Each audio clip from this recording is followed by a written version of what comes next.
नमस्कार साथियों, सभी को राधे राधे, जय श्री राम। और मैं आज आपको पॉलिटी पढ़ाने आया हूँ। तो मेरी क्लास की शुरुआत मैं अपनी एक पोएम से करना चाहूँगा, उसकी कुछ पंक्तियों से करना चाहूँगा कि राम अगर बनना चाहते हो तो महलों को छोड़ निकलना होगा, पीड़ाओं में निर्वासन में संतापों में जलना होगा। जब तपता है कंचन अग्नि में, तब जाकर कहीं निखरता है, नित नित घिसकर पाषाणों से एक पत्थर और प्रखरता है।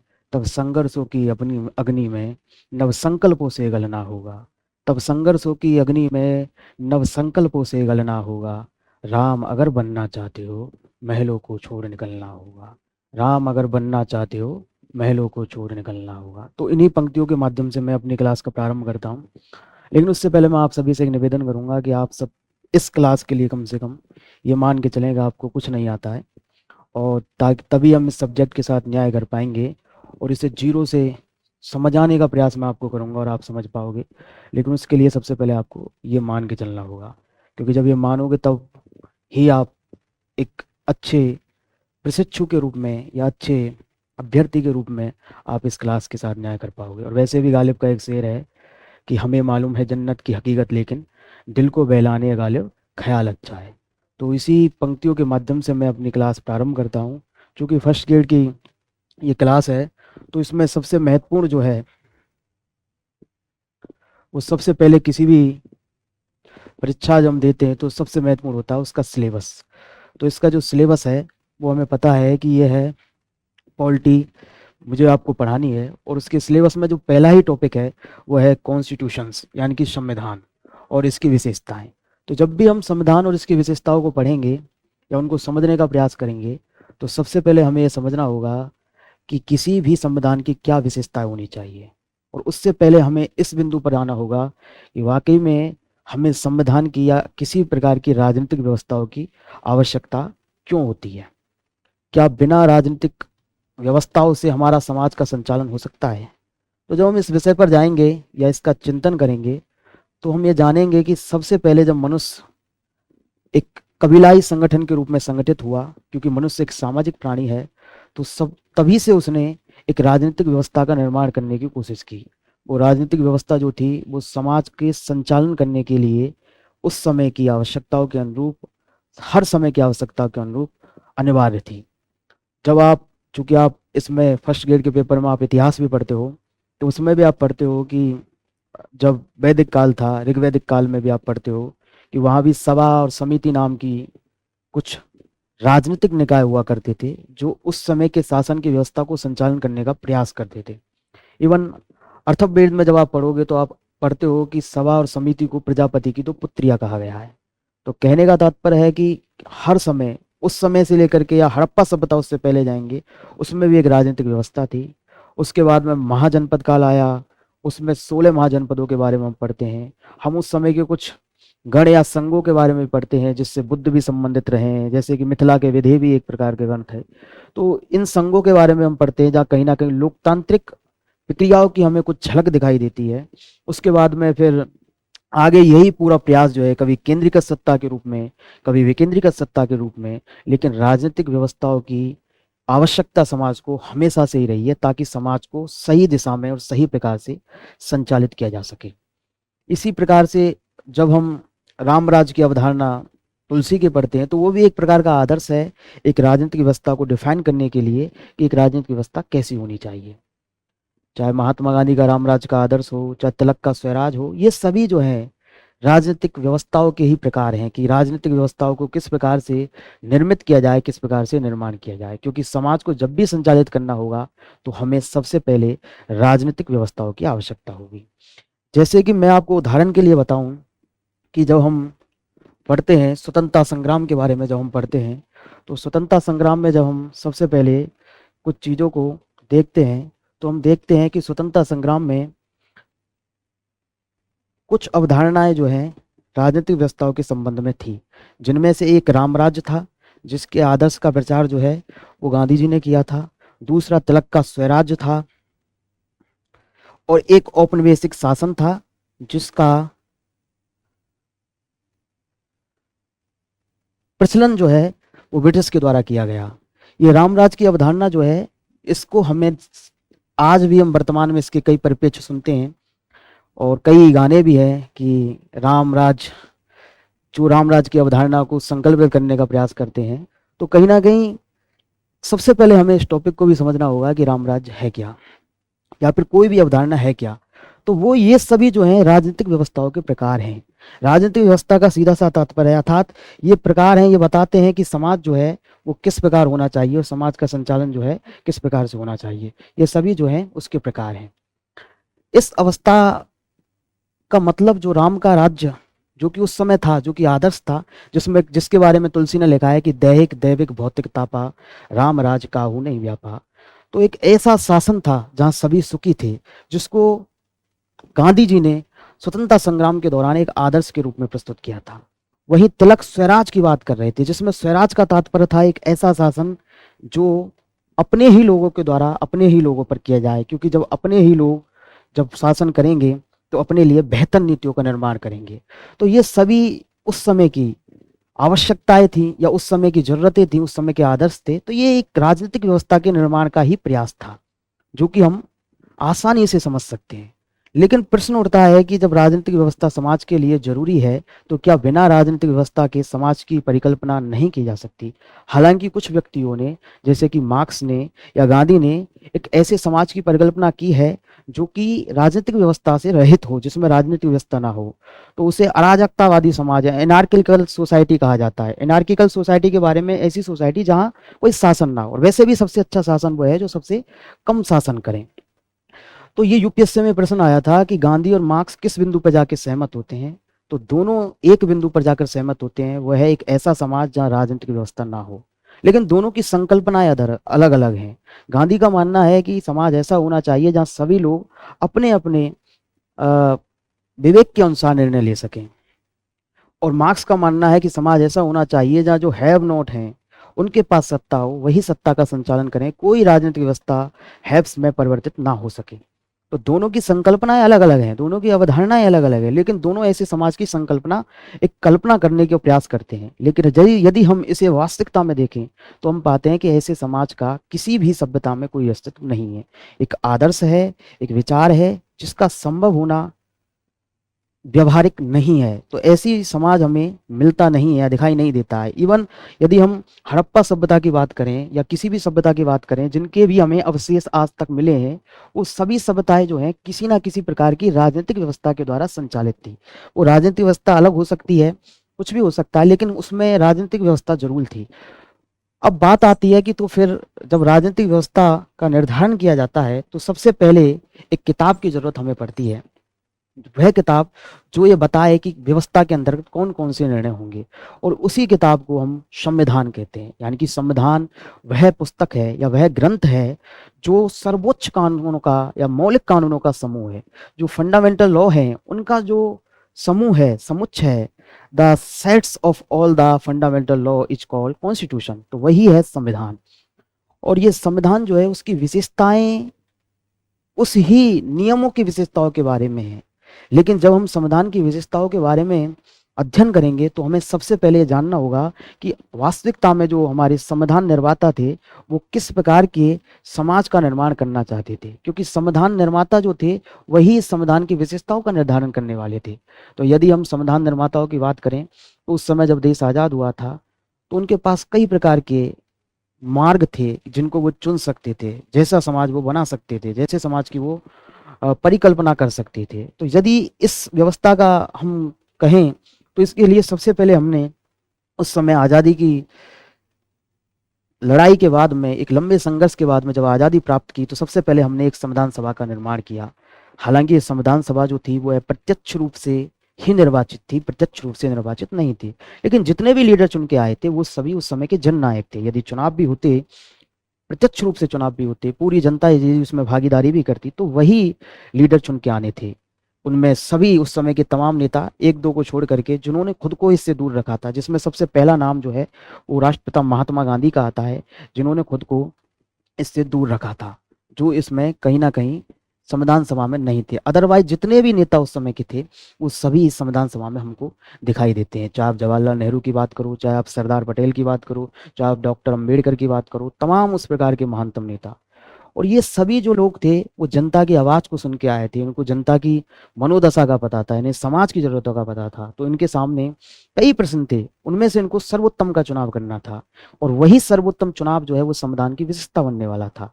तो सबसे पहले जब प्रश्न इनके पास कई थे, शासन के स्वरूप के बारे में प्रश्न थे, तो कई प्रश्नों को लेकर इनमें मतभेद हुए। फिर अंततः सर्वसम्मति से या समायोजन से कुछ निर्णय लिए गए, और वही निर्णय हमारे संविधान की विशेषता बने। तो सबसे पहले हमें उस पूर्व पीठिका को समझना होगा, उस बैकग्राउंड को समझना होगा कि वो किस प्रकार के समाज का निर्माण करना चाहते थे, और हमारा समाज जो है किस प्रकार से उन नियमों को आधार बना के एक संविधान बना पाया, और वह संविधान किन किन विशेषताओं को धारण करता है। यदि हम इस टॉपिक को सही से या बेहतर ढंग से समझेंगे तो हमें पूरी अवधारणा क्लियर हो जाएगी, और हम समझ पाएंगे कि संविधान की कौन कौन सी विशेषताएं थी है, जो कि आपका पहले नंबर का टॉपिक भी है, जिसमें सबसे पहले जो लिखा हुआ है वही है कि the salient features of the constitution of India. तो सबसे पहला टॉपिक जो है, इसको समझने के लिए हमें संविधान निर्माताओं की कि उनके सामने कौन कौन से मार्ग थे, उनकी सोच क्या थी, और वो कैसा विकल्प समाज को देना चाहते थे, इसको समझना होगा। तो सबसे पहले इसको समझने से पहले मैं आपको कई जो प्रश्न जिनको लेकर के उनमें मतभेद हुए, जिनको लेकर के उनमें डिबेट हुई, मतभेद तो नहीं, हाँ मतभेद तो कह सकते हैं, लेकिन वो गहरे मतभेद नहीं थे, वो एक बेहतरी का प्रयास था, और अंततः उन्होंने उसको सुलझाया, और एक समाज, एक ऐसा देश जो आज भी, एक ऐसा संविधान जो आज भी आज़ादी के कई 7 दशकों के बाद भी सुचारू रूप से संचालित है, और एक बेहतर समाज का निर्माण हम कर पाए हैं। यदि हम उसी समय आज़ाद हुए कई देशों को देखें, यानी कि पाकिस्तान को भी हम देखें, तो हम पाएंगे वहाँ सेना का शासन ज़्यादा रहा है, या म्यांमार को देखें, लेकिन हम एकमात्र ऐसे देश है जहाँ एक मात्र आपातकाल की घटना को अगर छोड़ दिया जाए तो हम एक बेहतर शासन की व्यवस्था में पाते हैं खुद को। तो हमारे संविधान निर्माताओं के सामने कौन कौन से विकल्प थे और उन्होंने किसका चयन किया था, इसको समझने का हम प्रयास करेंगे। तो सबसे पहले जो डिबेट जो हुई थी, जो फर्स्ट डिबेट होती है, वो फर्स्ट डिबेट जो है वो हुई थी कि शासन का स्वरूप कैसा होना चाहिए, शासन केंद्रीकृत होना चाहिए या शासन विकेंद्रीकृत होना चाहिए। पहली डिबेट इसी को लेकर की थी कि हम किस प्रकार के शासन का निर्माण करना चाहते हैं, क्योंकि यदि हम केंद्रीकृत शासन का निर्माण करना चाहते हैं तो हमें संविधान की भी आवश्यकता नहीं है, किसी एक व्यक्ति या एक समूह के पास पूरी ताकत रखनी है। या हम राजतंत्र का निर्माण करना चाहते हैं तो हमें संविधान की आवश्यकता भी नहीं है, क्योंकि राजतंत्र में राजा की इच्छा ही सर्वोपरि होती है, और वही वहाँ का कानून होता है। जैसे आप बाहुबली पिक्चर देखेंगे, जिसमें आप सुनते हो वो कहती है कि जो माहिष्मती साम्राज्य में, या बाहुबली की भल्लाल देव की जो माँ होती है वो कहती है मेरा वचन ही है शासन। तो राजतंत्र यही है जिसमें राजा की इच्छा ही, राजा का वचन ही, या राजा का ही निर्णय जो है वो सर्वोच्च होता है, उसमें किसी भी प्रकार के संविधान की भी आवश्यकता नहीं है। तो केंद्रीकृत व्यवस्था ऐसी होती है, लेकिन यहाँ केंद्रीकरण और विकेंद्रीकरण का तात्पर्य उस व्यवस्था से ना होकर के एक अलग व्यवस्था के बारे में था। ये तो सत्य था कि सभी लोकतंत्र के निर्माण को लेकर के सहमत थे, डिबेट इस पे थी नहीं कि हमें लोकतंत्र बनाना है या राजतंत्र बनाना है, डिबेट थी कि हमें लोकतंत्र में केंद्रीकृत व्यवस्था बनानी है, विकेंद्रीकृत व्यवस्था बनानी है।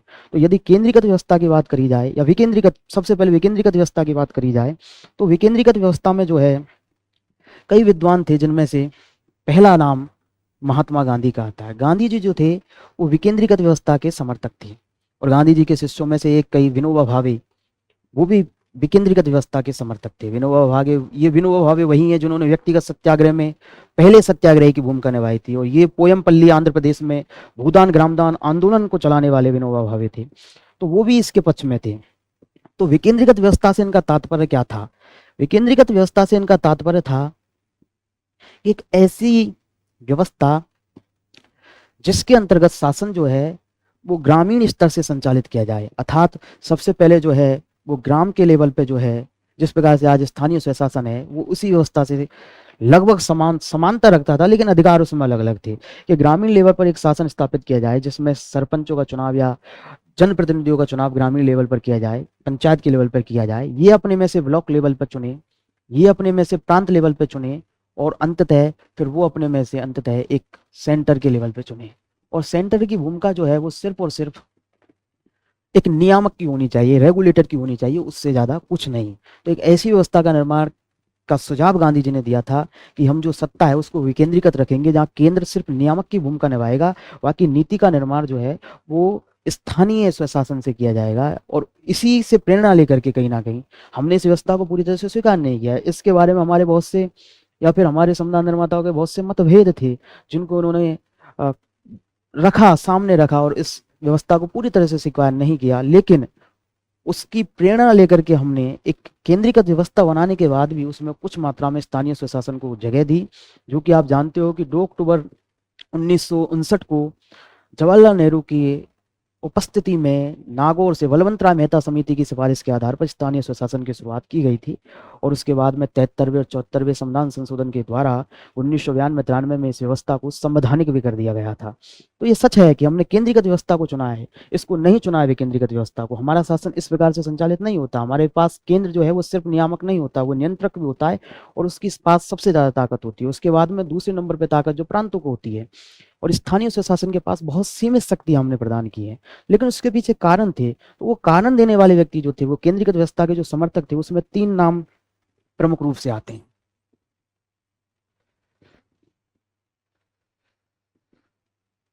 और उन 3 नामों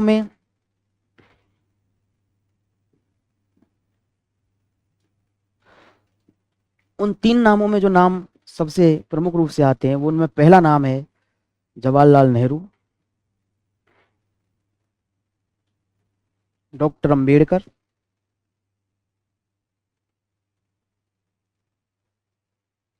और तीसरा नाम जो है वो आता है वल्लभ भाई पटेल।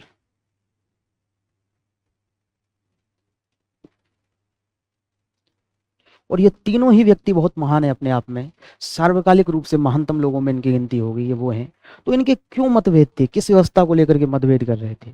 तो इनका सबसे पहला मतभेद जो है अलग अलग उद्देश्यों को लेकर था। नेहरू जी का मानना था कि यदि हमने विकेंद्रीकृत व्यवस्था को चुना, जिस प्रकार से गांधी जी जिसकी बात कर रहे हैं, तो हम आर्थिक सुधारों को लागू नहीं कर पाएंगे। हम समाज में वो कई प्रकार के सुधार जो हम लागू करना चाहते हैं वो कहीं ना कहीं हम पूरे नहीं कर पाएंगे। तो इसलिए नेहरू जी ने उसका विरोध किया। डॉक्टर अंबेडकर का मानना था कि यदि हमने विकेंद्रीकृत व्यवस्था को चुना तो जो जातीय अवधारणा है या जो जातीय शोषण है या महिलाओं का जो शोषण है उसको हम कभी समाप्त नहीं कर पाएंगे। क्योंकि हम जानते हैं कि आज भी हम देखते हैं कि जो गांव होते हैं या उनमें आज भी कहीं ना कहीं कोई ना कोई एक जाति जो है वो वर्चस्वशाली के रूप में होती है और उसी के नियंत्रण में ही शासन किया जा सकता है। तो कहीं ना कहीं ये चिंता जो है वो व्यवहारिक और वास्तविक नजर आती है। वल्लभ भाई पटेल का मानना था, क्योंकि उस समय देश का विभाजन हुआ था और विभाजन के कारण देश पहले से एक समस्या से गुजर रहा था और यदि हम विकेंद्रीकृत व्यवस्था रखते तो हम उस विभाजन की समस्या में, जिसमें भाषाई, प्रांतीय, क्षेत्रीय, स्थानीय कई प्रकार के मुद्दे थे, उनको हम सुलझा नहीं पाएंगे।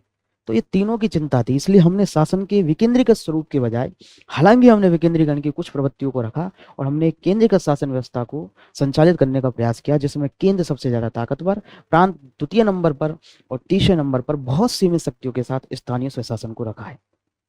तो सबसे पहला जो बिंदु था हमारा, पहला पॉइंट इसी को लेकर के था। दूसरे नंबर पर तो अब इसके हिसाब से हमने हमारे संविधान की विशेषताओं को डिफाइन किया। तो यदि हमारा संविधान, यदि हमें देखें तो हमारा संविधान त्रिस्तरीय सरकार की व्यवस्था करता है। तो संविधान की पहली विशेषता हो गई कि संविधान जो है वो त्रिस्तरीय शासन की व्यवस्था करता है, जिसमें एक ताकतवर केंद्र है, एक प्रांत है, लेकिन स्थानीय स्वशासन को भी इसमें जगह दी गई है। लेकिन सत्ता का विकेंद्रीकरण उस हिसाब से नहीं किया गया है जिस हिसाब से गांधी जी ने परिकल्पना की थी। और दूसरा फिर जब मुद्दा इसमें आया तो दूसरा मार्ग जो था हमारे पास, जो शासन को लेकर के था कि हमको किस प्रकार की शासन व्यवस्था का निर्माण करना है, तो दूसरा मार्ग जो था वो हमारे पास था कि हमें ये जो शासन है वो संघीय बनाना है या परिसंघीय बनाना है या एकात्मक बनाना है। संघीय, परिसंघीय या एकात्मक। यदि इस व्यवस्था को लेकर हम प्रश्न करें तो सबसे पहले हमको समझना होगा कि संघीय क्या है, परिसंघीय क्या है, एकात्मक क्या है। तो यदि हम संघीय व्यवस्था की बात करें या परिसंघीय व्यवस्था की बात करें, ये दोनों शासन का लगभग समान लेकिन कुछ मुद्दों पर भिन्न है और ये जो है शासन का एक अलग स्वरूप है जो इन दोनों से भिन्नता रखता है। यदि हम परिसंघीय शासन की व्यवस्था करें तो परिसंघीय शासन व्यवस्था का मतलब होता है कमिंग टुगेदर, यानी कि जब कुछ राज्य एक दूसरे के साथ आकर के एक समझौता करें और अपनी सत्ता जो है कुछ मुद्दों पर केंद्रीकृत व्यवस्था का निर्माण करें, लेकिन उसमें केवल केंद्र के लेवल पर कुछ ही मुद्दों को छोड़ें, बाकी की ज्यादातर ताकत जो है वो प्रांतों के पास हो, यानी कि और इन प्रांतों को यह अधिकार भी हो कि ये अलग हो सकते हैं उस शासन व्यवस्था से कभी भी। तो ऐसी शासन व्यवस्था को परिसंघीय व्यवस्था कहते हैं, जिसका सीधा सा पहला मोटो होता है कि कमिंग टुगेदर।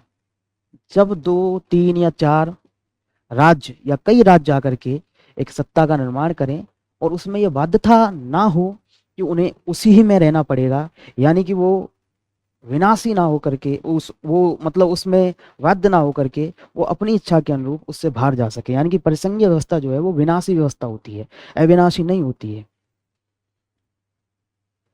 इसको खंडित भी किया जा सकता है, इसके राज्य से बाहर भी आ सकते हैं, इस व्यवस्था से बाहर आ सकते हैं, क्योंकि कमिंग टुगेदर है। तो इसका सबसे अच्छा उदाहरण है अमेरिका। संयुक्त राज्य अमेरिका की जब 13 कॉलोनियां आज़ाद हुई थी 1776 में फ्रांस से, 1776 में ब्रिटेन से जब भी आज़ाद हुई थी, फ्रांस के सहयोग से, लुई सोल्वे के सहयोग से आप पढ़ते हो, तो उन्होंने मिलकर एक संविधान बनाया, वो कॉलोनियां पास आई, तो कुछ मुद्दों को लेकर के उन्होंने एक साझा सहमति व्यवस्थित करने का प्रयास किया और एक ऐसी शासन व्यवस्था का निर्माण किया जिसे परिसंघीय व्यवस्था के रूप में जाना जाता है, जिसे अविनाशी राज्यों का विनाशी समूह कहा जाता है, जिसमें राज्य कभी भी उस समूह से अलग हो सकते हैं, उस समूह को खत्म कर सकते हैं। तो लेकिन जब प्रारंभ में संयुक्त राज्य अमेरिका की वो कॉलोनियां परिसंघीय व्यवस्था थी, लेकिन अंततः वहां के सुप्रीम कोर्ट ने किसी भी राज्य को उस परिसंघ से बाहर होने की अधिकार को खत्म कर दिया। तो ये परिसंघीय व्यवस्था संघीय व्यवस्था के रूप में स्थापित हो गई। यानी कि संघीय व्यवस्था वह है जहां जो राज्य जो है वो अपनी इच्छा से बाहर नहीं जा सकते उस शासन व्यवस्था से। तो ऐसी व्यवस्था जो है वो संघीय व्यवस्था कहलाती है। एकात्मक व्यवस्था, इसमें जो शासन परिसंघीय और संघीय में जो शासन है वो उसमें शक्तियों का विभाजन किया जाता है कि उसमें सबसे और उसमें शक्तियों का विभाजन में भी ये किया जाता है कि केंद्र के पास कुछ शक्तियां दी जाती हैं, प्रांतों को कुछ शक्तियां दी जाती हैं और प्रांत उसमें बड़ी भूमिका में होते हैं, बहुत अच्छी भूमिका में होते हैं, प्रांतों के पास ठीक ठाक शक्ति इसमें होती है। तो ऐसी व्यवस्था जो है वो परिसंघीय व्यवस्था या संघीय व्यवस्था कहलाती है। एकात्मक व्यवस्था वह होती है जहां प्रांतों का अस्तित्व ही जो है वो केंद्र जो है उसकी स्वीकृति पर या उसकी इच्छा पर निर्भर हो, तो उस प्रकार की व्यवस्था को एकात्म व्यवस्था कहते हैं। इसका सबसे अच्छा उदाहरण है ब्रिटेन। यानी कि जहाँ केंद्र ही है, केंद्र के पास ही पूरी ताकत है और केंद्र ही सत्ता का संचालन करे, प्रांतों के साथ किसी भी प्रकार का समझौता ना किया गया हो, प्रांतों को कोई प्रकार की ताकत ना हो, केंद्र की इच्छा के अनुसार उनको ताकत प्रदान की जाए या शक्ति प्रदान की जाए और केंद्र जब चाहे जब उन शक्तियों को वापस लेने का अधिकार रखे, ऐसी व्यवस्था को एकात्म व्यवस्था कहा जाता है। एकात्म व्यवस्था में प्रांत जैसी संरचना पाई जा सकती है, लेकिन वो शक्तिशाली नहीं होती है, शक्तिशाली केंद्र होता है। तो अब आपका प्रश्न उठेगा कि हमारा भारत जो है इनमें से किस प्रकार की शासन व्यवस्था में आता है। तो जब हम इस विषय के बारे में पढ़ेंगे तो सबसे पहले हमको ये समझना होगा कि भारत जो है वो उसके पास संघीय, परिसंघीय, एकात्मक तीनों उदाहरण थे, लेकिन हमको शासन जो है वो इस प्रकार का निर्माण करना था जहां हम एक सर्वोत्तम ऑप्शन को चुन सकें इन तीनों में से। तो इसलिए हमने हमारी शासन व्यवस्था जो है उस समय एक ही मात्र देशों में से, कुछ चुनिंदा देशों में से एकमात्र देश था जिसका नाम था कनाडा, उसके पास जो है यूनियन था। हमने उस यूनियन व्यवस्था को चुना है जिसमें केंद्र जो है वो ताकतवर होता है, केंद्र ताकतवर होता है, लेकिन प्रांतों को भी पर्याप्त शक्तियां दी जाती हैं। लेकिन ऐसी कोई आवश्यकता होती है जहां राष्ट्र का अस्तित्व जो है वो खतरे में हो, वहां केंद्र अपनी ताकतवर भूमिका में आ जाता है। यहाँ जो राज्य होते हैं उनको उस संघ से, उस यूनियन से अलग होने का किसी भी प्रकार का अधिकार नहीं होता है। तो ऐसी शासन व्यवस्था को जो है हम भारत में अपनाए, अब हमने ऐसी शासन व्यवस्था को भारत में अपनाया है जिसे यूनियन कहा जाता है। और वो पहले आर्टिकल में ही हम स्पष्ट कर देते हैं, जो पहले आर्टिकल में लिखा हुआ है, India that is Bharat shall be the union of state. तो वो भारत जो है वो स्टेट जो है, प्रांत जो है उनका यूनियन होगा। तो यूनियन ऐसी शासन व्यवस्था है जहाँ केंद्र ताकतवर है लेकिन प्रांतों को पर्याप्त शक्तियां हैं, लेकिन प्रांत जो है वो उस संघ से, यूनियन से बाहर नहीं जा सकते। और ऐसी आवश्यकता जब पड़ी, जब देश का अस्तित्व खतरे में हो, तो केंद्र ताकतवर भूमिका में आ सकता है। तो एक ऐसी व्यवस्था जो केंद्र की तरफ झुकी हुई होती है, हमने ऐसी व्यवस्था को अपनाया है। तो ये दूसरा जो हमारी बहस थी। तो अब जब हम इसको समझेंगे तो इससे हमें संविधान की विशेषताएं क्लियर हो जाएंगी कि जब संविधान की कौन सी विशेषता क्लियर होंगी, हम इसे समझ सकते हैं कि हमने बताया आपको कि हमने यूनियन को चुना है। तो यूनियन को जब हमने चुना है शासन के लिए, तो यूनियन के चयन के लिए जब हमने शासन की इस व्यवस्था के चयन के लिए संविधान में कौन कौन सी विशेषताएं निर्धारित की है, तो यूनियन के लिए सबसे बड़ी विशेषता होनी चाहिए कि एक संविधान होना चाहिए जिसके तहत सत्ता या शक्तियों का विभाजन किया जा सके। और शक्तियों के विभाजन के लिए, शक्तियों के पृथक्करण के लिए हमने संविधान का निर्माण किया है। एकात्म व्यवस्था में संविधान की जरूरत उतनी नहीं है। संविधान जो है, क्योंकि केंद्र की इच्छा पर संविधान निर्भर करता है, लेकिन इस व्यवस्था में, यूनियन व्यवस्था में, संविधान की जरूरत है ताकि ये डिफाइन किया जा सके प्रांतों के पास कौन सी शक्तियां हैं और केंद्र के पास कौन सी शक्तियां। तो इसके लिए हमने 3 सूचियां बनाई हैं, राष्ट्र सूची, समवर्ती सूची और केंद्र सूची या संघ सूची जिसे कहते हैं। यूनियन के इस व्यवस्था में जो है 3 सूचियों में से हमने शक्तियों का विभाजन किया है। तो सबसे पहली बात तो संविधान होना चाहिए। लेकिन जब कभी विवाद उत्पन्न होगा, जब भी कभी विवाद उत्पन्न होगा संविधान के निर्वचन को लेकर के, शक्तियों के विभाजन को लेकर के लिए, तो उसके लिए एक न्यायपालिका होनी चाहिए। तो हमने एक सशक्त न्यायपालिका का भी चयन इस यूनियन व्यवस्था को बनाए रखने के लिए किया है। तो संविधान की एक विशेषता जो हमने बताया त्रिस्तरीय शासन, उसके अलावा संविधान की दूसरी विशेषता है कि हमारे यहाँ संविधान जो है उसमें उसके निर्वचन के लिए एक सर्वोच्च संस्था के रूप में न्यायपालिका है जो संविधान का निर्वचन करती है। और ये न्यायपालिका जो है ये बताती है या ये निर्णय देती है कि किस प्रकार यदि केंद्र जो है कौन कौन से ऐसे कानून हैं जिनको प्रांत से नहीं छीन सकता और प्रांत ऐसे कौन से कानून में जिनमें केंद्र में हस्तक्षेप नहीं कर सकता। तो इसके लिए हमने डिफाइन करके एक ताकतवर न्यायपालिका बनाई है। उसके अतिरिक्त जब हम यूनियन की कुछ और विशेषताओं को समझने का प्रयास करते हैं तो चूंकि इसमें शासन जो है वो केंद्र और प्रांत के रूप में विभाजित होता है, तो इसमें त्रिस्तरीय शासन व्यवस्था को जगह दी जा सकती है। तो एक विशेषता ये भी हो सकती है ये त्रिस्तरीय शासन व्यवस्था को जगह देना। तो न्यायपालिका होगी, त्रिस्तरीय शासन व्यवस्था होगी, संविधान होगा। और संविधान में एक महत्वपूर्ण जो है, संविधान में जो संशोधन किए जाएंगे, यूनियन की एक अलग विशेषता है कि जब संविधान में जब भी संशोधन किए जाएंगे तो ये संशोधन जो है वो इतने इजी ना हो संशोधन करने की प्रक्रिया कि किसी भी चीज को बदला जा सके और प्रांतों से शक्तियां छीनी जा सके, और उसका निर्वचन न्यायपालिका करेगी। और साथ ही इतना रूढ़ भी ना हो कि यदि कभी आवश्यकता पड़ी, जब केंद्र को ताकतवर बनना हो तो, या देश के विभाजन को रोकना हो, या देश में कई प्रकार की समस्याओं को रोकना हो, तो उस समय इतना टफ भी ना हो जाए चीजें कि उसमें हमारा केंद्र कुछ भी ना कर सके। तो इसके लिए हमने दोनों प्रकार की नम्यता अनम्यता, यानी कि कठोर भी है हमारा संविधान और हमारा संविधान लचीला भी है, हमने उस विशेषता को अंगीकृत किया है। कि जिसके लिए यदि हम कहें कि हमने कठोर किस प्रणाली में अपनाया है, तो जहाँ संघीय व्यवस्था जो है या यूनियन जो है उसकी मूल संकल्पना जब खतरे में आती है, तो उसके लिए हमने ऐसे परिवर्तन, ऐसे संशोधनों के लिए हमने एक बहुत ही डिफिकल्ट प्रक्रिया को अपनाया है जिसके द्वारा संशोधन किया जाएगा। उस प्रक्रिया में आपको आधे राज्यों की आवश्यकता होगी, आधे राज्यों की सहमति की आवश्यकता, 2/3 सदस्यों के संसद सदन के 2/3 सदस्यों की सहमति की आवश्यकता होगी। तो ये विशेष प्रकार के मतलब बहुमत की हमें आवश्यकता होती है। लेकिन ऐसे यदि कोई कानून है जहाँ केंद्र को वाकई में हस्तक्षेप करने की आवश्यकता है या संशोधन करना है, तो वहाँ हमने इजी प्रक्रिया रखी है। तो इसका सबसे अच्छा उदाहरण यदि हम देखें तो इजी में आर्टिकल 3 आ जाता है, आर्टिकल 3। जब आर्टिकल 3 की बात की जाए तो आर्टिकल 3 के तहत हम राज्यों का निर्माण कर सकते हैं, हमारा केंद्र जो है राज्यों का निर्माण कर सकता है, राज्यों की सीमाओं में परिवर्तन कर सकता है, अन्य सभी प्रकार के परिवर्तन कर सकता है। लेकिन जब कठिन या डिफिकल्ट प्रक्रिया की बात आती है, तो यदि हमें न्यायपालिका में कुछ परिवर्तन करना है, यदि हमें राष्ट्रपति से के पद से संबंधित कोई परिवर्तन करना है, तो उसके लिए हमें एक बहुत ही कठिन प्रक्रिया की आवश्यकता होगी, 2/3 सदस्यों के बहुमत यानी कि विशेष बहुमत की आवश्यकता होती है। और उसमें भी यदि हमें 368 जो संविधान संशोधन का महत्वपूर्ण जो है अनुच्छेद है, उसमें यदि हमें परिवर्तन करना है, तो उसके लिए हमें आधे राज्यों की, आधे से ज़्यादा नहीं, सिर्फ आधे राज्यों की सहमति की आवश्यकता होती है। तो हमने एक ऐसी व्यवस्था का चयन किया है जिसमें अब ये सभी विशेषता जो हैं यही संविधान की विशेषता के रूप में निखर करके आती हैं। फिर अगले टॉपिक के रूप में यदि हम जाएं तो फिर पहला मुद्दा जो था वो केंद्रीकृत और विकेंद्रीकृत को लेकर के था, दूसरा मुद्दा जो था वो संघ और परिसंघ को लेकर के था, तो तीसरा मुद्दा जो हमारे पास था वो था कि हम शासन की अध्यक्षात्मक प्रणाली रखेंगे या फिर हम शासन की संसदीय शासन प्रणाली रखेंगे। ये दोनों शासन प्रणालियां एक दूसरों से अलग अलग हैं। अध्यक्षात्मक शासन प्रणाली अलग है, संसदीय शासन प्रणाली अलग है। यदि अध्यक्षात्मक शासन प्रणाली की बात की जाए तो इसका सबसे अच्छा उदाहरण आजकल हम देखते हैं कि अमेरिका इसका सबसे अच्छा उदाहरण है। और संसदीय शासन प्रणाली की बात अगर हम करें तो इसका सबसे अच्छा उदाहरण है ब्रिटेन। और चूंकि भारत जो है वो ब्रिटेन की एक कॉलोनी था, अमेरिका की नहीं, तो इसलिए हमें अनुभव जो था वो इस अध्यक्षात्मक शासन प्रणाली का ना होकर के संसदीय शासन प्रणाली का था।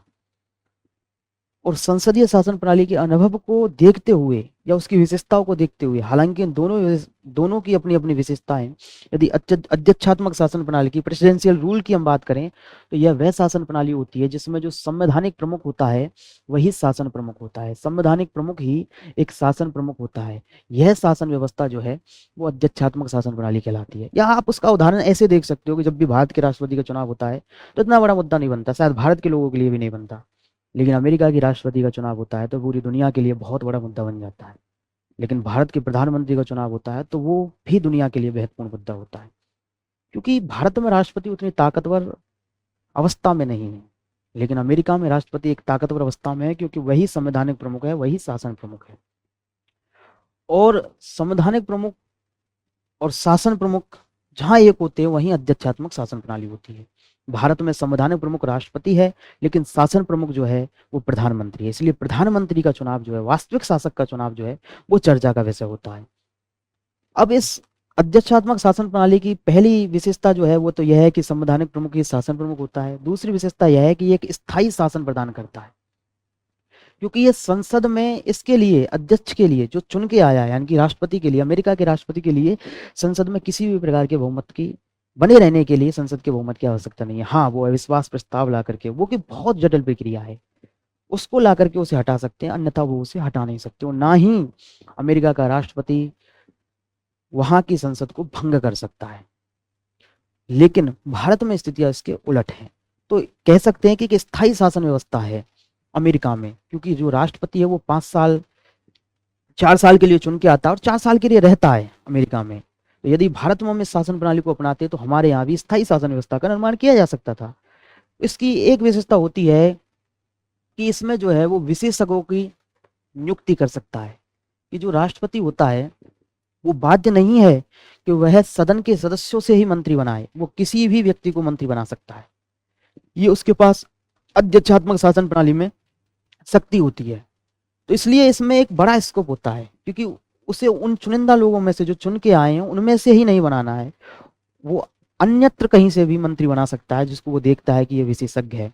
तो एक स्थायी शासन विशेषता है स्थायी शासन की, और विशेषज्ञता जो है वो उसमें सुनिश्चित होती है। और फिर वो ऐसे निर्णय ले सकता है, चुनाव परिणाम चूंकि उसके पक्ष में आ चुके हैं, वो 5 साल के लिए चयनित है, तो उसे किसी भी प्रकार की इस चीज की चिंता नहीं है कि वो अगली बार उसे बीच में हटा दिया जाएगा। तो वो कुछ कठिन निर्णय जो है, जो समाज के लिए आवश्यक है, उनको ले सकता है, या साहसिक निर्णय जो है वो ले सकता है। लेकिन संसदीय शासन प्रणाली में तीनों ही विशेषता नहीं होती है। जैसे कि यदि संसदीय शासन प्रणाली की बात की जाए तो संसदीय शासन प्रणाली की अगर बात करें तो संसदीय शासन प्रणाली में पहली बात तो स्थायी शासन नहीं होता, अस्थायी शासन होता है। अस्थायी शासन का अर्थ होता है कि इसमें जो है कार्यपालिका जो है वो अमेरिका की तरह या अध्यक्ष शासन प्रणाली की तरह अलग नहीं होती है, वो विधायिका ही का ही एक भाग होती है, और वो तभी तक अस्तित्व में हो सकती है तब तक विधायिका में उसका बहुमत है या विधायिका का उसमें विश्वास है। जैसे ही विधायिका का उसमें विश्वास हटता है वह कार्यपालिका निरस्त हो जाती है, और इसकी वजह से एक शासन में अस्थायीपन आ जाता है, जो कि हम 1990 के बाद में देखते हैं कि पीवी नरसिम्हा राव, अटल बिहारी वाजपेयी 13 दिनों के लिए, फिर 9-10 महीने के लिए, उसके बाद में बीच में गुजराल, कई प्रकार के प्रधानमंत्री बदल रहे थे, क्योंकि वह जब तक ही शासन में रह पाते थे तब तक उनका विधायिका का उनमें विश्वास था, विधायिका में उनका बहुमत था, और जैसे ही गठबंधन इधर उधर हुआ उनकी सरकारें गिर जाती थी। तो यह स्थायी शासन व्यवस्था है, पहली चीज। दूसरी चीज जो है, इसमें विशेषज्ञता जो है वो सुनिश्चित नहीं की जा सकती, क्योंकि इसमें कोई भी व्यक्ति कार्यपालिका में मंत्री तभी बन पाएगा जब वह संसद के सदनों में से किसी का एक का भाग हो। यदि वो भाग नहीं है तो उसे 6 माह के अंदर उस सदन में पहुंचाना होगा, सदन का भाग बनाना होगा, तभी वह मंत्री बनाया जा सकता है। तो इसमें विशेषज्ञता जो है वो सुनिश्चित नहीं हो पाती, सीमित लोगों में से ही आप चयन कर पाते हो। इसकी तीसरी जो खामी जो है, वो तीसरी खामी है कि इसमें किसी भी प्रकार का कठिन निर्णय आप नहीं ले सकते। क्यों नहीं ले सकते? क्योंकि आपको उसमें विश्वास, क्योंकि आप कई बार ऐसा होता है कि जब शासन में आप होते हो आपको पर्याप्त मत नहीं मिलते हैं। जैसे आज इसका सबसे अच्छा उदाहरण है नरेंद्र मोदी की वर्तमान गवर्नमेंट। जब 2019 में चुन करके आए तो उनके पास पूर्ण बहुमत था, तो ये साहसिक निर्णय जितने भी लिए जा सकते थे उन्होंने लेने का प्रयास किया, लिए, लेकिन आज ये इतने प्रकार के साहसिक निर्णय नहीं ले पाएंगे, क्योंकि कहीं ना कहीं इनको गठबंधन को साध के चलना होगा। ये तभी तक अस्तित्व में रहेंगे, तभी तक सरकार में रहेंगे जब तक गठबंधन का इनमें विश्वास रहेगा। तो साहसिक निर्णय नहीं ले सकते। लेकिन इस प्रणाली में ऐसा नहीं है कि फिर हम सोचेंगे तो फिर इतनी जब इसमें खामियां है तो हमने इसे क्यों अपनाया। तो इसमें कुछ विशेषताएं भी नहीं, विशेषताएं भी हैं। ऐसा नहीं है कि इसमें सिर्फ खामियां, और इसकी विशेषताएं जो हैं वो ये अध्यक्षात्मक शासन प्रणाली की कमियों से समझी जा सकती है। कि हम जब अध्यक्षात्मक शासन प्रणाली की विशेषताओं को पढ़ रहे थे तो हमें ये ध्यान देना होगा, क्योंकि इसमें जितने भी साल के लिए 5 या 4 साल के लिए जो निर्वाचित होता था व्यक्ति, वो जनमत के प्रति लापरवाह हो जाता था, क्योंकि वह स्थायी है, उसको किसी प्रकार का दबाव नहीं है, तो वह कभी कभी ऐसे निर्णय भी ले सकता है जो कि समाज के लिए घातक हो सकते हैं। तो एक ये विशेषता, ये इसकी जो सबसे बड़ी कमी है। दूसरी इसकी जो कमी है कि इसमें जो है शासन का केंद्रण जो है लगभग केंद्रण हो जाता है शासन का, सत्ता का, और उस केंद्रीकृत सत्ता में जो है राष्ट्रपति बड़ी भूमिका में आ जाता है। तो जब कुछ ही व्यक्तियों पर पूरे देश के नीतियों के निर्माण का, महत्वपूर्ण नीतियों के निर्माण का भार डालेंगे तो उसमें गलतियां होने की ज्यादा संभावनाएं होती हैं। तो ये भी दूसरी सबसे बड़ी समस्या इसकी है। इसकी तीसरी समस्या जो है अध्यक्षात्मक शासन प्रणाली की, वो यह है कि जो भी व्यक्ति चुनेगा, चूंकि वह जनता का, जैसे अमेरिका का राष्ट्रपति है, तो वह जनता का प्रिय होना चाहिए, जनता में लोकप्रिय होना चाहिए। और जनता में लोकप्रिय होने की अवस्था में आप जानते हो कि ऐसे कई समूह जो अल्पसंख्यक है वो कभी भी अपना व्यक्ति जो है वो राष्ट्रपति के रूप में नहीं देख पाएंगे। बहुत मुश्किल होगा उनके लिए अल्पसंख्यक समूह से किसी व्यक्ति का राष्ट्रपति बनना। वो भाषाई अल्पसंख्यक हो, धार्मिक अल्पसंख्यक हो, या फिर किसी या नस्लीय अल्पसंख्यक हो, उनका बड़ी समस्या आएगी।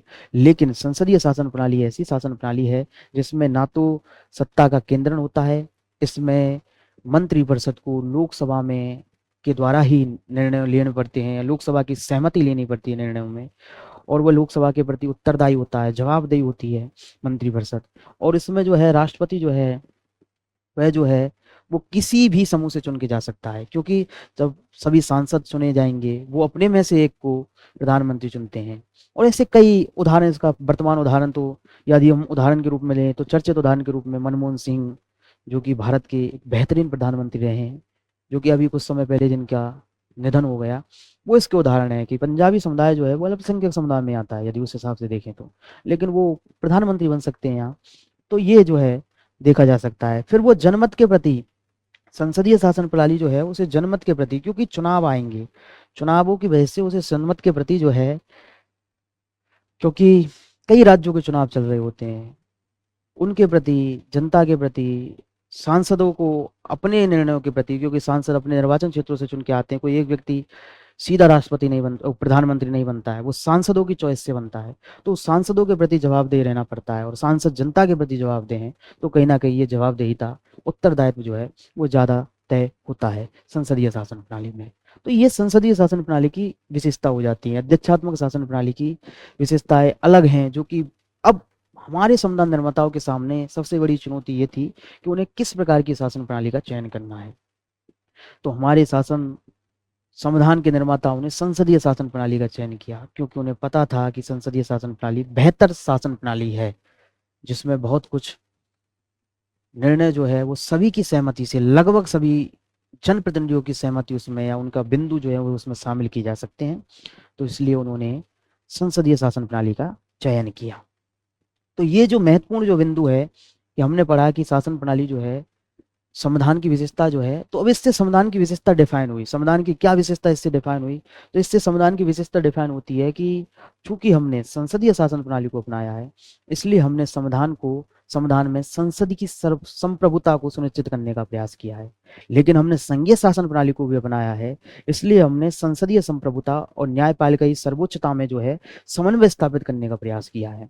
तो संविधान की कई विशेषताओं में से एक विशेषता जो है वो ये भी होती है कि संविधान की यदि विशेषताओं की बात की जाए, the features of the constitutions, then we have to understand that there are some defined features which are defined by our political system, which is defined by our constitutional makers.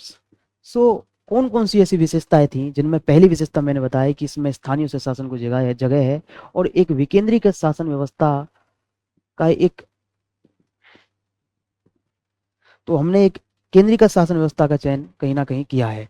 तो आपको ये समझना होगा कि इसमें कौन कौन सी विशेषता है कि हमने एक केंद्रीकृत शासन व्यवस्था का चयन इसमें किया है। और केंद्रीकृत शासन व्यवस्था जो है उसको त्रिस्तरीय सरकार के रूप में संरचित किया है। तो एक त्रिस्तरीय शासन व्यवस्था ये संविधान की एक विशेषता है। न्यायपालिका ही सर्वोच्चता, न्यायपालिका की सर्वोच्चता और संसदीय संप्रभुता दोनों का हमने सम्मिश्रण करने का प्रयास किया है। संविधान के निर्वाचन का अधिकार जो है हमने न्यायपालिका को सौंपा है और संविधान में संशोधन करने का अधिकार हमने संसद को सौंपा है। और दोनों ही एक दूसरे पर चेक एंड बैलेंस यानी कि नियंत्रण और समन्वय स्थापित करने का प्रयास करते हैं। तो संविधान की एक विशेषता ये है। तीसरी विशेषता हमने इससे जो समझ में आई कि लचीलापन, नम्यता अनम्यता जिसे कह सकते हैं, उसका हमने मिश्रण किया है। कहीं कहीं हमारा संविधान जो है वो ऐसा है जिसको आसानी से परिवर्तित किया जा सकता है, तो कहीं कहीं हमारा संविधान जो है वो ऐसा है जिसको आसानी से परिवर्तित नहीं किया जा सकता है। तो ये भी हमें समझ में आ गया है।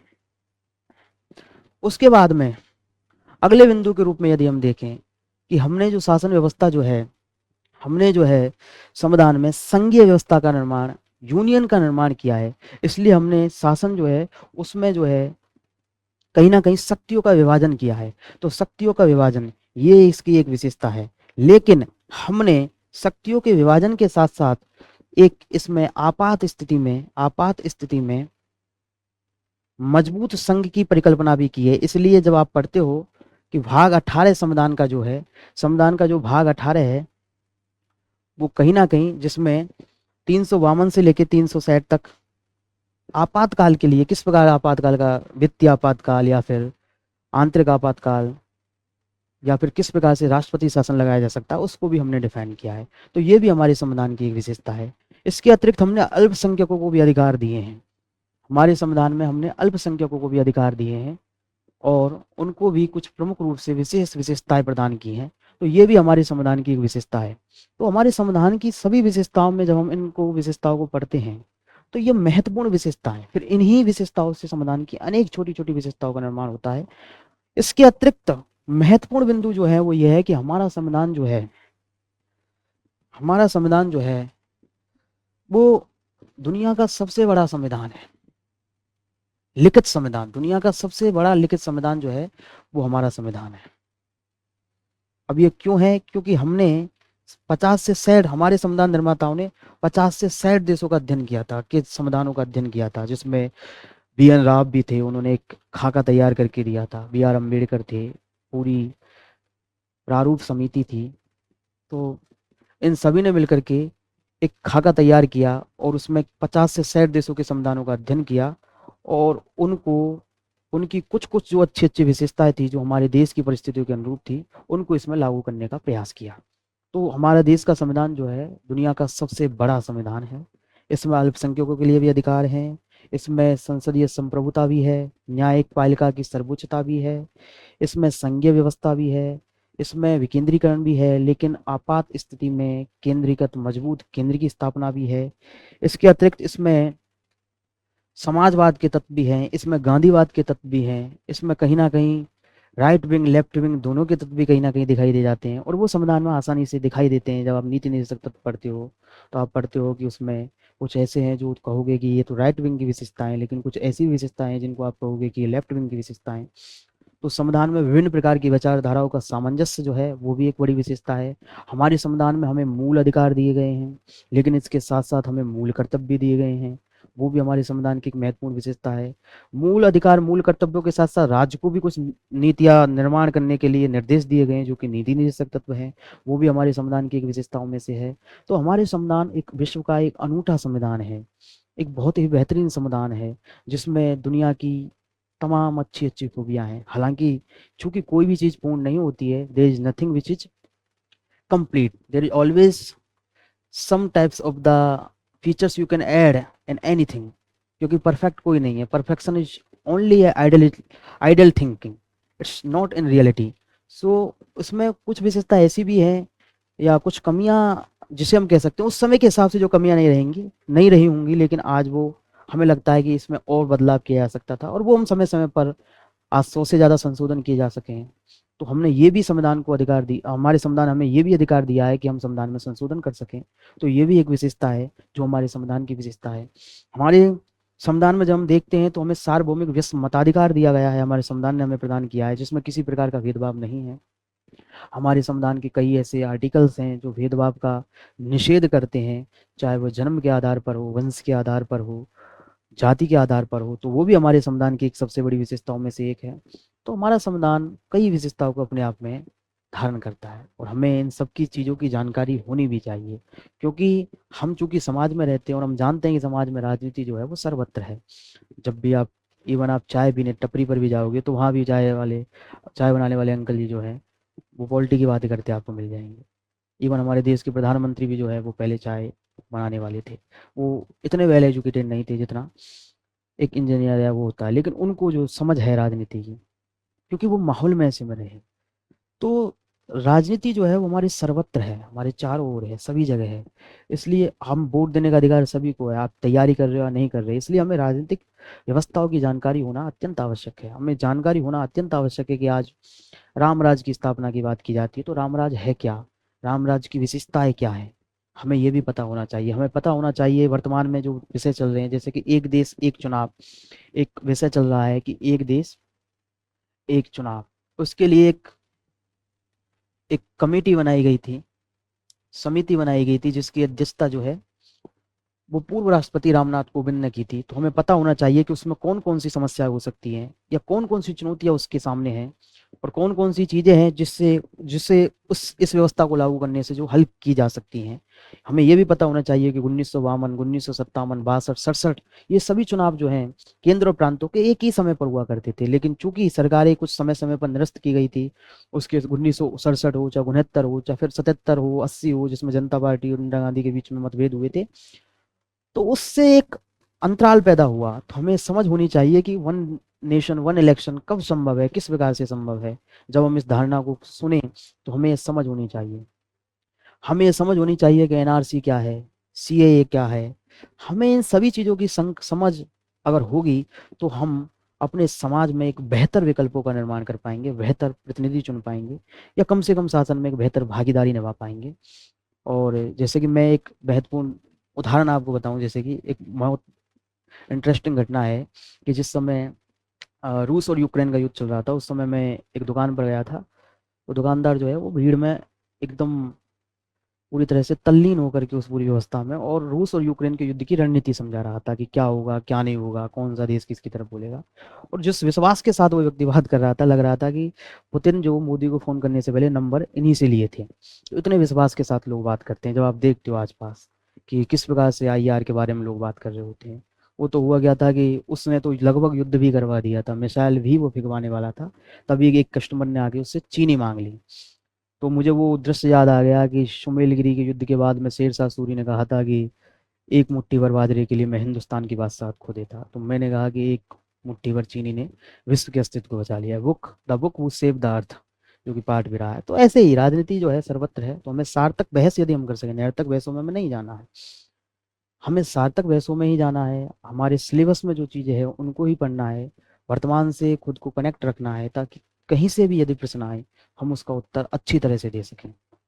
इसके लिए हमें सबसे पहले सिलेबस को देखना है, पीवाईक्यू को देखना है, और फिर हमें उसको करंट से भी जोड़ना है, ताकि हम एक अच्छा बेहतर विकल्प चयन कर सकें, वो जीवन में भी वो परीक्षा में भी। इसके लिए सबसे पहली बात हमें जानकारी होना अत्यंत आवश्यक है। इसके साथ साथ मैं ये भी कहना चाहूँगा कि संविधान की जितनी भी विशेषताएं जो हैं, संविधान की यदि आपको पढ़ना है तो बाकी जो टॉपिक हैं उनमें जब हम संविधान की विशेषताओं के अतिरिक्त कुछ चीज़ें पढ़ते हैं जो संविधान की विशेषता हैं, तो उसमें कई चीज़ें, जैसे कि पीएम है उसके पद की ताकतें क्या हैं, प्रेसिडेंट जो है उसके पद की ताकतें क्या हैं, लोकसभा स्पीकर है उसके पद की ताकतें क्या हैं, राज्यसभा स्पीकर है उसके पद की ताकत क्या है। तो इन सभी चीज़ों को भी, यही आपका सिलेबस है, इतना ही, इतने ही बिंदु को हमें समझना है, और आप कम से कम जितने भी प्रश्न इससे आते हैं वो पूरे आप कंप्लीट कर पाओगे, अच्छी तरह से कर पाओगे। तो उसके लिए आपको बेहतर अंडरस्टैंडिंग होना जरूरी है, आपको समझ होना जरूरी है कि कोई भी चीज़ जो है, कोई भी संविधान की विशेषता जो है वो किस वजह से उस संविधान में लागू रखी गई है, या संविधान निर्माताओं ने किस वजह से उस विशेषता को तरजीह दी है। ये जब चीज़ आपको आएगी तो आपको एक चीज़ समझ में आएगी कि कोई भी चीज़ जो है वो बिना किसी कारण के नहीं होती। चाहे उद्यत में आप प्रतीत्य समुत्पाद पढ़ते हो या कारण कार्य संबंध पढ़ते हो आप, या फिर आप एक सबसे अच्छा उदाहरण ले सकते हो कि जब शाहबानो केस हुआ था 1985 में, जब सुप्रीम कोर्ट का डिसीजन आया, और 1986 85 86 में जब राजीव गांधी ने उस कानून को बदला था, तो उस समय आरिफ मोहम्मद ने इस्तीफा दिया था, जो आज बिहार के राज्यपाल हैं, अभी वर्तमान में केरल के भी राज्यपाल रहे थे। तो उन्होंने एक शेर कोट किया था शाहिर का, कुछ इसे साहिल लुधियानवी का बताते हैं, तो कुछ इसे काबिल आजमेरी का बताते हैं। तो वो शेर था कि वक्त करता है परवरिश वर्षों, हादसे यूं अचानक नहीं होते। इसका कहने का तात्पर्य है कि कोई भी चीज़ जो है उसके पीछे बहुत से कारण होते हैं। वसीर बद्र ने जैसे कहा था कि ये फूल मुझे कोई विरासत में मिले हैं, तुमने मेरा कांटों भरा बिस्तर नहीं देखा। तो उसके पीछे कई परिस्थितियां होती है, उस परिस्थितियों के अनुरूप उन्होंने निर्णय लिए। जैसे कि साहबानों केस ने आज तक के समाज को प्रभावित किया है। जब कट्टरवाद थोड़ा सा हावी हुआ और उस पर सरकार झुक गई, तो उसके बाद में एक नए प्रकार के कट्टरवाद का जन्म हुआ। तो उसी प्रकार से किसी भी चीज़ की प्रतिक्रिया होती है, क्रिया होती है, उसके पीछे बहुत सी वजह होती हैं। उसी प्रकार संविधान की विशेषताओं के पीछे भी संविधान निर्माताओं के कई कारण थे कि उनको कौन कौन सी विशेषताएं संविधान में रखनी थी, उनको कैसे समाज का चयन करना था, वो समाज किस प्रकार का होना था। तो उन सभी विशेषताओं को डिफाइन करने के लिए संविधान निर्माताओं ने विभिन्न विभिन्न प्रकार के मार्गों में से विकल्प जो थे, सर्वश्रेष्ठ विकल्प जो थे, उनका चयन किया था। और वास्तविकता में सही चयन ही सबसे महत्वपूर्ण होता है किसी समाज के लिए, जो कि हमारे संविधान निर्माताओं ने किया था, जिसमें बहुत बड़े बड़े नाम थे, जिसमें जवाहरलाल नेहरू, डॉक्टर अंबेडकर, सरदार वल्लभ भाई पटेल, के एम मुंशी, कई नाम जो थे वो बड़े बड़े नाम थे। उन्होंने मिलकर के संविधान का एक खाका तैयार किया, एक संविधान 2 वर्ष 11 में 18 दिन लेकर के एक बेहतर व विस्तृत संविधान की रचना की, जो कि आज तक जो है वो सुचारू रूप से अपना काम कर रहा है। तो ये सभी विशेषताएं जो है हमको सबसे पहले देखनी होंगी, ये सभी टॉपिक हमको पढ़ने होंगे संविधान की विशेषताओं के साथ साथ। फिर हमारा टॉपिक जो है president, Lok Sabha speaker, Rajya Sabha speaker, vice president, PM, उनके काम जो है, उनके कार्य क्या, उनकी शक्तियाँ क्या हैं, वो सभी हम पढ़ेंगे धीरे धीरे। और पूरे तरीका से अच्छी तरह से हम उनको पढ़ेंगे, पीवाईक्यू के साथ हम उसे सॉल्व करेंगे, प्रश्नों को देखेंगे। तो मैं इन्हीं सभी बातों के साथ फिर मैं लास्ट में कहूँगा कि आप सभी के लिए कहूँगा कि जो कि आपके लिए मोटिवेशन समझ लीजिए, कि गीता में एक बहुत अच्छा श्लोक आता है, जब अर्जुन भगवान कृष्ण से पूछता है कि मुझे युद्ध क्यों करना चाहिए, यदि मैं हार गया तो क्या होगा। तो भगवान उससे कहते हैं कि हतवा वा प्राप्यसि स्वर्गम, जितवा वा भूचसे महिम, तस्मात् उत्तिष्ठ कौन्तेय युद्धाय कृतनिश्चय। यदि तुम हार गए तो तुम्हें स्वर्ग प्राप्त होगा, और यदि तुम जीते तो दुनिया तुम्हारे चरणों में होगी। इसलिए हे अर्जुन, खड़े हो और युद्ध के निश्चय के साथ युद्ध करो, दृढ़ निश्चय के साथ युद्ध करो। तो यही है कि आप पूरी ईमानदारी के साथ मेहनत कीजिए, और बिल्कुल इस चीज़ की परवाह मत कीजिए कि यदि आप सफल नहीं हुए तो क्या होगा, क्योंकि क्यों डरे, ज़िंदगी में क्या होगा, कुछ नहीं होगा तो तजुर्बा होगा। तो हमें वो तजुर्बा जो है वो बेहतर इंसान बनाएगा, लेकिन उसके लिए हमें समझ होना अत्यंत आवश्यक है, तभी हम सभी टॉपिकों के साथ न्याय कर पाएंगे। तो मैं आपको बस आपके को जो कुछ टॉपिक हैं वो मैं आपको बता देता हूँ। तो इसके साथ साथ जैसे कि आप संविधान के जो महत्वपूर्ण विशेषताओं में से एक है, उनके बारे में हम बात करेंगे, लेकिन इसके पहले मैं कुछ यही कह करके अपनी बात का समापन करना चाहूँगा। धन्यवाद, बहुत बहुत धन्यवाद।